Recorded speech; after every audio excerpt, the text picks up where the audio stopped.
Shortly after noon on Tuesday, May 11, 1968, after a long explore of the South Shore line, I arrived back at Randolph Street Station in Chicago. It was now time to head for Union Station, where I would embark upon the next leg of my great railfan adventure. On board Penn Central's number 48, the Broadway Limited, destination Philadelphia. The Broadway no longer sported its iconic observation lounge car, but otherwise it was still a class operation. I had booked a duplex roomette, my first experience with first-class train travel, and I couldn't wait to settle in. As we pulled out of the station at 4:30 p.m., I took a few pictures of the passing scene, then headed for the twin-unit diner in anticipation of a leisurely dinner. After dinner, I stopped by the lounge in hopes of enjoying a smoke and a drambuie, but the lounge was already full, so I headed back to my little room and enjoyed my pipe in solitary bliss. Yes, we could do that in those days. The next morning, I finished an early breakfast in the diner just in time for the 8 a.m. arrival at 30th Street Station in Philadelphia. After stowing my bags in a locker, yes, there were such things in those days, I took a SEPTA train out to 69th Street Station to explore the many facets of the Red Arrow line. It was a miserable, overcast, foggy, rainy morning. But it was the only morning I had that day, so I made the most of it.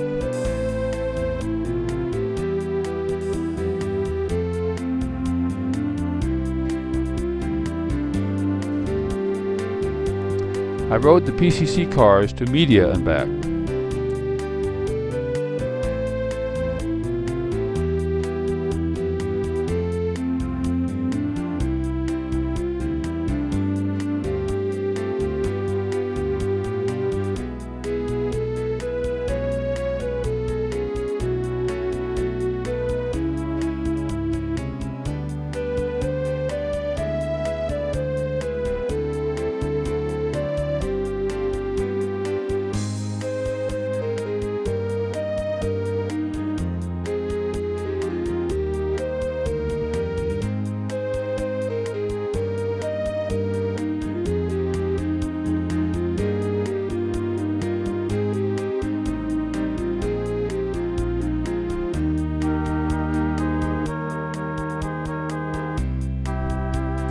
Then, it was a Brill Bullet car out to Bryn Mawr or somewhere on the P&W.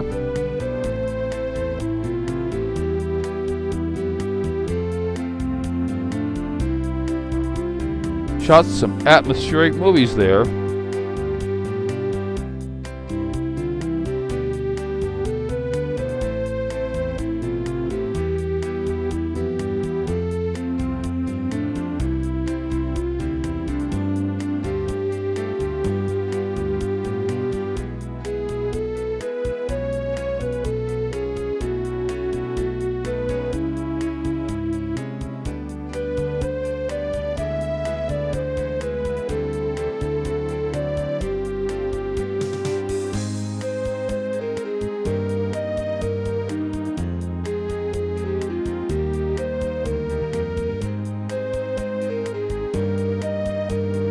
Then took a Liberty liner back to 69th Street and returned to 30th Street Station, in time to catch Penn Central's midday Congressional to Baltimore.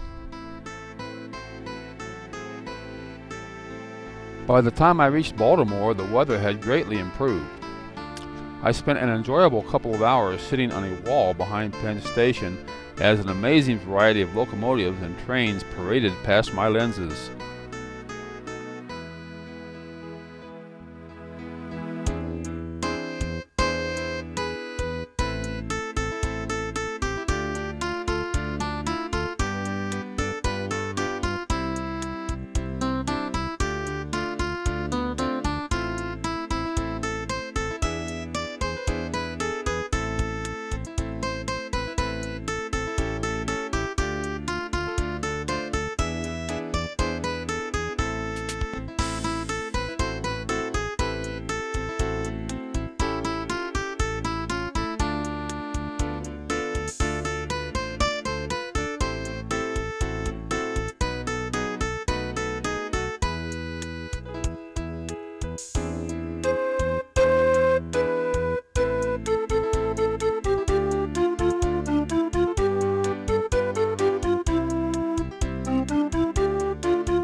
While there, I caught a glimpse of something rather odd out of the corner of my eye and looked around just in time to see a streetcar go by on a flatbed truck.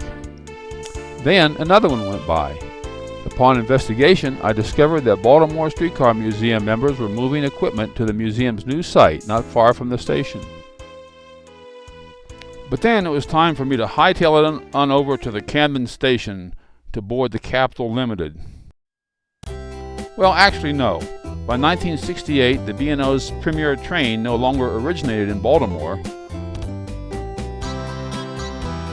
but the B&O did offer a connecting RDC car to Washington Union Station. Oh, and I didn't actually have reservations on the Capital Limited, but on the Capital Detroit, the surviving remnant of the old Ambassador. At that time, B&O number 5, the Capital Limited, carried a coach and a sleeper that were taken off at Willard, Ohio, where they were tied onto a cafe car and then headed off to Detroit as B&O number 19, arriving at 4th Street Station at about 8 a.m. All that remained now was to return to Columbus on the C&O Sportsman, which didn't leave Detroit until 6:30 p.m. So, with 10 hours to kill, I wandered down to the river and watched the CN car ferries for a while. And finally headed out to Greenfield Village and the Henry Ford Museum, a place that I never get tired of visiting. They didn't have the operating steam locomotive in those days, but it was still a great place to spend a few hours. My first great railfan adventure ended when I arrived back in Columbus at 11:15 p.m. on Wednesday, May 13, 1968. That was a lot to cram into 5 days.